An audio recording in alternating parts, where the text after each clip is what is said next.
Hey, what's up, travelers? Salut, Weja. So I believe you can recognize where I am, Kodokan, center of Tokyo. And today's video is going to be a little bit different than usual. I've been requesting to make a documentary inside of the Kodokan. Rhino is a summer course in Kodokan, so it's not like the usual randori days here. Like people come first week for kata and then second week for the technical part. So this morning actually I was in the museum, so I will show you a little bit. Normally it's not allowed to film in the museum, but for this special event they let me. So thank you very much for letting me having access to all that and to share it with the rest of the world. And so this afternoon we're gonna see the Tachiwaza session, and maybe I will have an interview with the president, which would be amazing. So right now I'm gonna have lunch and I see you soon. This is a room for Kanoshihan. Oh yes, with the judogi? I remember. This is a Jujutsu-gi for Kanoshihan. Jujutsu-gi. And another Jujutsu-gi for Saigo Shiro is outside. Well, if Mukai Sensei is here, then he will explain, but Mukai Sensei is in Kanazawa Okay. for seminar, he said. Yeah, this I don't want to take your time. I can do it myself also. Don't worry. So the Kodokan Museum is split in different parts, with the Hall of Luminaries, the Jigoro Kano Memorial Hall, the Historical Display Room, and now a new place, the IGF Hall of Fame, which wasn't there when I was in Japan before. So journey began with the Hall of Luminaries, truly inspiring space dedicated to the judo masters and pioneer who shaped this art. Each face here represents a lifetime of dedication, lineage of skill, and unwavering commitment to Jigoro Kano visions. It's a humbling reminder of the giant upon whose shoulder modern judo stands. Next, we entered Jigoro Kano Memorial Hall, a deeply personal tribute to the founder himself, to see his original judogi, jujitsu-gi, his desk, his writings, connect directly with the man who envisioned judo not just as a sport or fighting method, but as a path for human development, for society. This room truly brings to life the passion and intellect behind the revolutionary idea. Finally, the historical display room chronicled judo's incredible evolution from its humble beginning. Here you can trace the art's development from early training methods and equipment to global expansion. It's fascinating to see how judo spread from a small dojo in Japan to becoming an Olympic sport practiced by millions across over 197 nations. Don't get mistaken, this one is not the judogi of Jigoro Kano.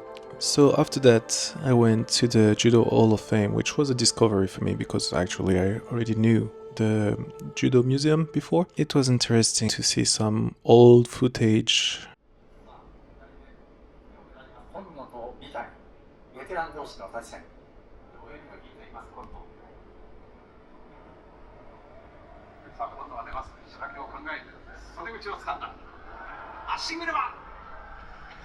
But also like all the contribution of the IGF to the world of judo. And after like all of those faces with many people that I know quite well, but also many people that I'm looking forward to meet in the future. After that, I went for a lunch by myself, and then I got the opportunity of filming part of the technical session of the Kodokan summer class. それでは特別講師による得意技の解説を始めます。先生に礼。You have to realize that all the video that I do is always like not planned. I never know what's gonna happen, so it's quite difficult to work that way, but I actually love it. So we've been doing that technical session. I wasn't sure yet if I would be able to interview the president of Kodokan, Mr. Uemura, but thankfully it happened. But first, let me show you a little bit of the class. It was amazing to see that many people from more than 20 countries, and many people that I knew actually from Brazil, from Thailand. The teachers also that I knew from the IGF certification that I did in Birmingham. Lay down, lift up, and then uke side make a Superman. 膝を曲げ伸ばしします。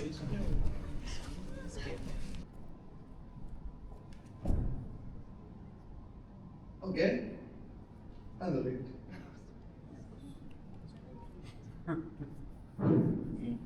Okay?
So, almost people imagine this kind of scenario to be. So in practical situation, he keep his position of left foot like this. And turning your hip probably. That's the point, my scenario.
どういう紹介したらいいかは難しいけど、私はね、ちょうどこの講道館の館長になって16年経ちます。でもともとはね、日本の柔道を自分で修行したのはもう本当にいかにオリンピックチャンピオンになるかといって試合柔道をずっとやってきた自分自身が。Mr. Uemura is actually so humble that he didn't even mention that he was Olympic champion and world champion with open weight category. そして選手が終わったらいかにして選手たちを、ね、オリンピックや世界選手権で勝たすかっていうコーチ業を長いことやった。で16年前にここのね後をやりなさいということでここに就任しました。しかし自分がやったのがね、その柔道のねほんの一部、これもう試合のね中で戦う場の一部柔道しか知らないことに気づいた。カノシアンがね作られた柔道ってそんな狭いもんじゃなかったね。世界の人たちにいっぱい柔道を教えて、自分のね人間形成の場として柔道を使いなさい。そしてそこには人がたくさん集まったら、それによって世界平和に貢献するっていうね、やっぱりカノシアンのこの本当のね理念っていうのがやっとここに来て分かった。いや最終的にはね人づくりだし、本当人間形成を作る場だと思ってます。で柔道を通じてやっぱ世界の人たちと、ね、友達になる。これは今日だってたくさんの外国の人がお見えになってます。普通だって会えない人たちでもここで会うことによってそれから付き合いが始まって、それが世界平和につながっていくと思う。なんか試合をね試合を中心にやる時期にそれはやってもいいと思う。そういう柔道っていうのはね、例えば型をやったり本当受け身だけやったり、あるいは健康のためにやったり試合だけのためにやったりって、しかし行き着くとこはみんな一緒だ。試合をやった人たちも最終的には自分が修行して、ね、人間のこれを高めていって自分の人格形成をやる。そしてそれをやった時知り合った人たちといっぱい友達を作って、やっぱりそれは世界が広がってくるはずだ。これはねもう世界の柔道は日本だけのもんじゃない。世界のみんなのためにカノシアンはね1882年に講道館柔道を作られた。しかし1889年にはもうフランスに柔道普及のために行っておられる。柔道はもうその日本だけのもんじゃなくて世界の誰もがねやる柔道っていうこれは文化なんだと。日本だけの文化ではない、もう世界でいう柔道っていう文化なんだと。それを俺たちは正しくね世界に普及する、そして後世に正しく伝えていくのが私らの仕事だと思ってる。柔道はねそれはこれが一番のルールでやるっていうことではない。それより、ね、年代的に、ね、子どもたちは子どもの使っちゃいけない技やって、ね、使っていい技と分けていかなきゃいけない。危険を排除し、そして、ね、やっぱ正々堂々と戦うっていうのが柔道の根本的原理である。そしてこれね全日本選手権っていうのは無差別の試合です。だから60キロの人と150キロの人が戦うこともある。だから当然足をかけてきたそれも持っていい。何でもだからね自分の最大限に危険な技と卑怯なことをしなかったら私はやっていいもんだと思ってる。だから国際柔道連盟でねレッグを攻撃しちゃいけない取っちゃいけないっていうのはもともとみんな組まなくなってきた。柔道着っていうのは何のためにある？レスリングはこれを着ないから相手を捕まえるだけ。でも柔道着はこの柔道着をいかに上手に使うか、これを使って技をかけるかというところにあるのに、みんな組まないで足ばっかし取り始めたからね足を攻撃することを禁止したんだよね。そういうことは一時的にあっていいと思うよ。柔道はねカノジグロシアンが作られた。それから俺たちが発展させてある程度ね昔の柔道と今の柔道違うとかそれはないと思うよ。カノシアンというのはもう先進的な人だったから、その状況に応じて時代に応じて少しそういう技も変わっていくのは俺は当たり前にされたと思う。カノシアンはなんでねいろんなスポーツとかね武術には必ず攻撃か防御から教えるのに、カノシアンは受け身から教えたんだよ。だからまずは自分の身を守ろうと。そして相手もね練習やって怪我をさせたらいつまでも嫌な気持ちが残るけど、お互いにそういうことをねやっぱりしないで正々堂々と組み合ってやるっていうのがやっぱカノシアンの目指された柔道だった。だから柔道の発展っていうのはもうね報道官もちろん僕らはいろんなことをねみんなと議論しながらいろんなことをね研究しながらやっぱり進めていきたいと思ってる。だってここに来て見てどっちが多い？日本の選手たちが多い？外国の人たちが多い？なんかこの前のね第一部の型の講習会の時も230名ぐらい参加してくれたけど180人ぐらいが外国からの皆さんで、ここは柔道をみんな修行をねする場です。それはもう日本人だろうか外国の人だろうか関係ない。みんなそれがカノシアンの目指されたところだ。俺たちはそれをもっともっと発展させていかなきゃいけない。柔道は柔道である。畳の上でそして礼を守って、そして相手ちゃんと危険なことをしない、怪我させるような技かけない。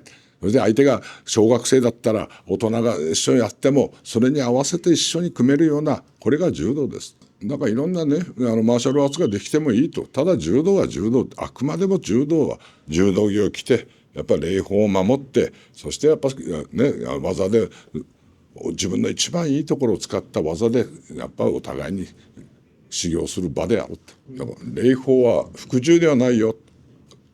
相手リスペクトしてるから頭下げるんだ。だからいっぱいみんな私のね孫たちもみんな柔道やってくれてますと。それなんでだと思う。最初はガンって転んでた。だから柔道は受け身っていうのは上手な転び方だ。自分の身を守るようにしてね力抜いてこうやって転べると。だからたくさん子供たちが講道館にも修行に来てくれてる。親が何と言うと思う。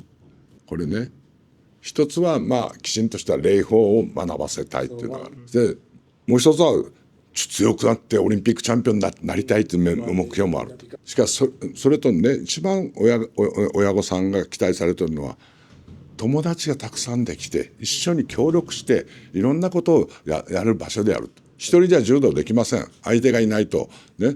でも卑怯なことやって危険なことやってたらみんな友達もいなくなるだろうし、だからこそみんなここでそういう成長していってくれるんだと思って。どうやってこれこれ。はい。Thank you very much. じゃあ柔道。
Thank you for watching this video. Filming at the Kodokan was an incredible experience and it holds a special place in my heart.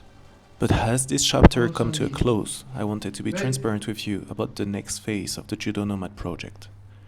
As you know, my mission is a global one, teach judo for free. However, the financial realities of this international outreach have reached a critical point. To continue the project long term, I'm returning to a new rhythm with a home base in Europe. This isn't the end of the project, it's the beginning of a new chapter. I still have one more video to share with you from my time in Japan. After that, we'll dive into the final leg of this amazing mission in Mongolia. But to make this new chapter possible, I need your support more than ever. If you believe in this project and its mission to share judo with the world, please consider a donation on Patreon, Tipeee or PayPal. Every single contribution helps me to continue to teach, lead workshops and create content. Beyond that, the best way you can help is by sharing my contents. The more people we reach, the stronger our community becomes. Please follow on all social media platforms and join this community. Thank you for your unwavering support. See you very soon on the tatami.